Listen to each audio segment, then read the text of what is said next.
अस्सलाम वालेकुम। नाज़िम हाजिर हूँ मैं खुशामदीद, मैं हूँ आयशा बख्श। हमारे इस प्रोग्राम का मकसद है उस ज़िले निज़ाम हुकूमत का जायज़ा लें जिसे एक तसलसल दिया गया जो अपनी दूसरी मुद्दत मुकम्मल करने जा रहा है। आया आपके नाज़मीन, आपके मुंतखब नुमाइंदों ने आपसे जो वादे किए वो पूरे किए या नहीं। इसी सूरत हाल पर हम बात कर रहे हैं और जायज़ा ले रहे हैं कि वो वसाइल जो आपके थे क्या उनका दुरुस्त इस्तेमाल किया गया, इख्तियार की निचली सतह तक मुंतकली क्या आपके दरवाजे तक पहुँची, आपके मसाइल हल हो पाए या नहीं। इसी सूरत हाल पर बात करते हुए आज हमारे पास मेहमान रहेंगे एक खूबसूरत वादी सूबा बलोचिस्तान की यानी ज़ियारत। वहाँ से हमारे मेहमान हैं वो खूबसूरत वादी जो कि सनोबर के जंगलात की वजह से पूरी दुनिया में शोहरत रखती है, जहाँ के आड़ू, खुबानी और चेरी अपनी जगह मशहूर हैं, यहाँ से पूरे मुल्क को पहुँचाए जाते हैं। इस खूबसूरत वादी के लोगों को क्या ज़िंदगी भी इसी खूबसूरत सहूलियात के साथ मिल पा रही है या नहीं। यहाँ पर बुलाऊँगी अपने आज के मेहमान को, ज़िला नाज़िम ज़ियारत दिलावर काकड़ को। नाज़िम हाजिर हो।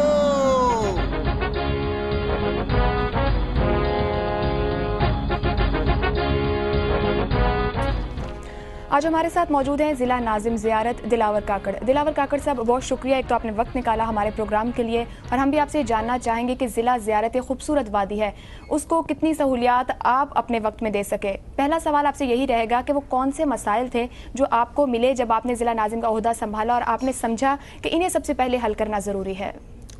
बिस्मिल्लाहिर्रहमानिर्रहीम। मैं जियो का मशकूर हूँ कि जब हमारे पूरे पाकिस्तान में नाज़मीन के इलेक्शन मुकम्मल हुए और हमने अपने टेनोर का आगाज़ किया तो जियो वालों ने उस वक्त भी अपनी टीम ज़ियारत भेजी थी, वहाँ की मसाइल की निशानदेही की, लोगों से इंटरव्यूज़ लिए और फिर हमें भी अपने स्टूडियो में मदऊ किया। उन वसाइल पर बात हुई।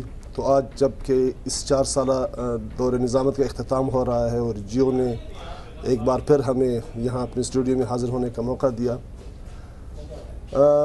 ज़ियारत इस लिहाज से एक उनके मसाइल मुख्तलिफ थे कि ज़ियारत एक पहाड़ी सिलसिला है, वहाँ पर ज़मीन की बहुत बड़ी कमी है। ज़मीन से मुराद एग्रीकल्चर लैंड, हमवार ज़मीन बहुत कम है। तो ज़ियारत में बेसिकली जो हमारा मसला था वो तो एक तो बिखरी हुई आबादी थी। एक जगह पर आबादी एक जगह नहीं हुआ करता है। ज़ियारत में 5 घर एक जगह है, 10 घर एक जगह है, 20 घर एक जगह है, इस तरह बिखरी हुई आबादी है। वहाँ पर था लोगों को बुनियादी मसला पीने के पानी का, साफ़ पानी का मसला था। दूसरा था जो ज़मीन मौजूद थी उसकी आपाशी का मसला। एक तो ये वो जो लोगों से मुतालिक थी। एक दूसरी चीज़ वो इज्तिमाई तौर पर वहाँ पर एक पूरे मुल्क का एक मसला रहा है, वो सेहत का है और तालीम का है। ये 4 फोकस पॉइंट थे। नाज़िम साहब, जैसा आपने बताया कि ये अहम मसाइल थे, जब आपने निज़ामत संभाली तो आपको मिले। इस पे हमारे पास भी, अब जब आपने निज़ामत संभाली उसके कुछ अर्सा बाद ज़िला ज़ियारत में क्या मसाइल थे वो हमारे पास भी एक रिपोर्ट में मौजूद है। पहले ये रिपोर्ट देखते हैं कि ये क्या मसाइल बताती है, फिर आपसे इस पर मज़ीद बात करेंगे।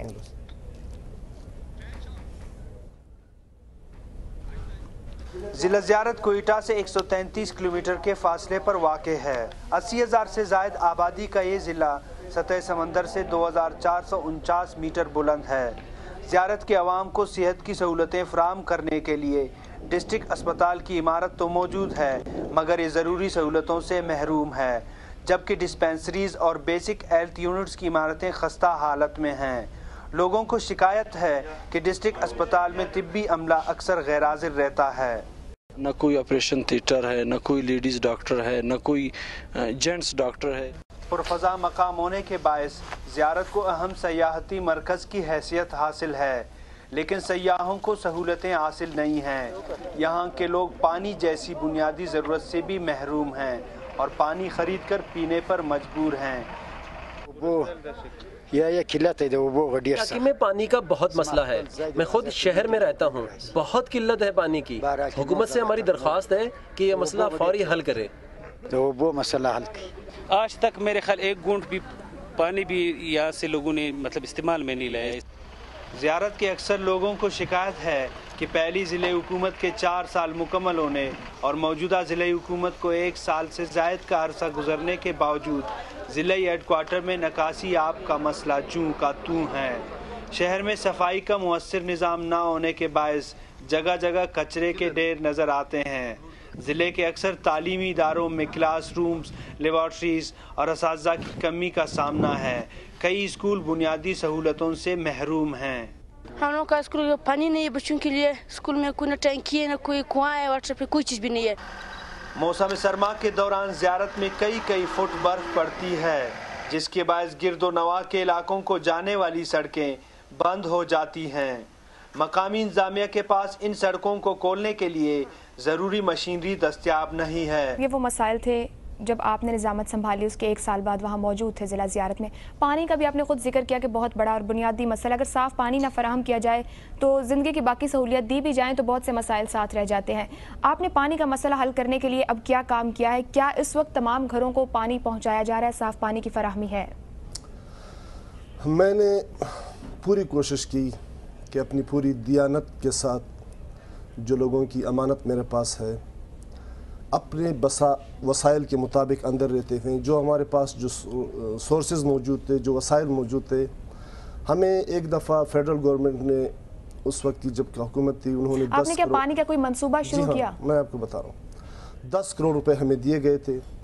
10 کروڑ ہمارے 10 یونین کونسل ہے زیارت میں، 2 تحصیل ہیں، ایک تحصیل سنجاوی ہے، ایک تحصیل زیارت ہے۔ ہر تحصیل میں 5 یونین کونسل ہے، اور یہ 10 کروڑ روپے کا گرانٹ جو ہمیں دیا گیا تھا، ہر یونین کونسل میں 1 کروڑ روپے میں نے خرچ کیے۔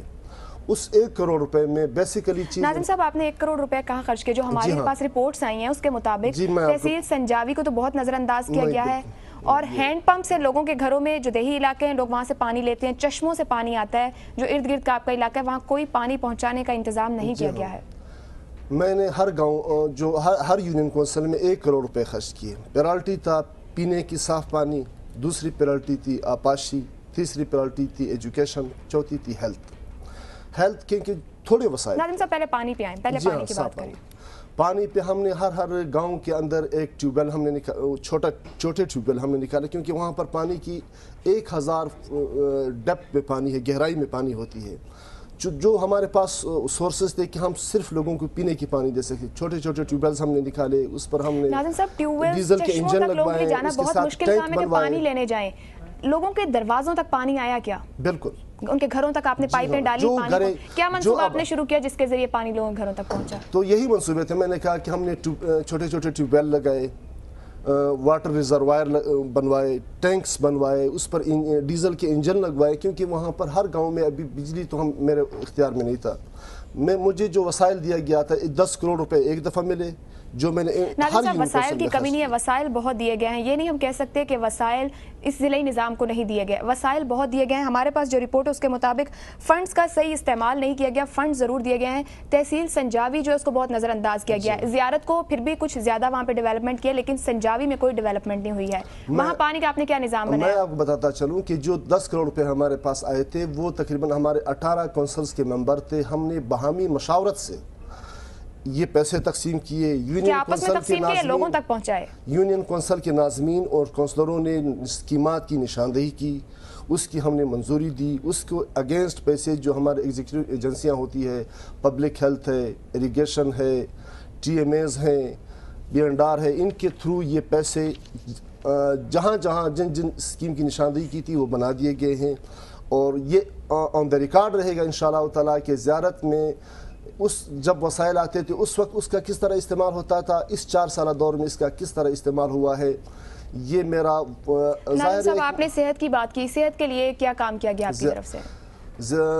صحت کے لیے زیارت میں جو پرانا ڈسٹرکٹ ہسپتال ہوا کرتا تھا، نیا اسپتال بنا دیا گیا ہے۔ اسپتال بن گیا وہاں عملہ نہ دوائیاں ادویات نہیں ہیں، اس میں سٹاف بھی موجود ہے، اس میں ناظم صاحب سٹاف موجود نہیں ہے، وہاں پر ناکافی سٹاف ہے، اور یہ بھی پتہ چلا ہے کہ وہاں پہ جو صورتحال ہے گائناکولوجسٹ ہے ہی نہیں، خاص طور پہ زلزلے کے بعد سے گائناکولوجسٹ نہیں ہے۔ اس کی ریزنز کیا ہے؟ کوئی 2-3 لیڈی ڈاکٹرز کی ٹرانسفر زیارت کروائی گئی، لیکن وہی بات ہوتی ہے کیونکہ ٹرانسفر لانا ہمارا کام ہے، لیکن پروونشل جو سیکٹریز ہوتے ہیں ان کی واپس ٹرانسفر کرا دیتے ہیں، وہ زیارت میں رہنا نہیں چاہتے ہیں۔ آپ اپنے لوگوں کا اعتماد لے کر ایک عہدے تک پہنچے، کوشش ہے کہ وہ اپنے دارالخلافہ کوئٹہ میں رہے۔ تو ناظم صاحب آپ ایک लोगों का एतमाद लेके एक जगह पहुंचे, आप फैसिलिटेट करें, डॉक्टर लाएं, उसको रखें। आपको अपने यहाँ स्कूलों की और कॉलेजेस यूनिवर्सिटीज़ की ऐसी हालत बनानी चाहिए कि आपका अपना इलाका डॉक्टर्स प्रोड्यूस करे, अगर नहीं है तो आप बाहर से लाएं।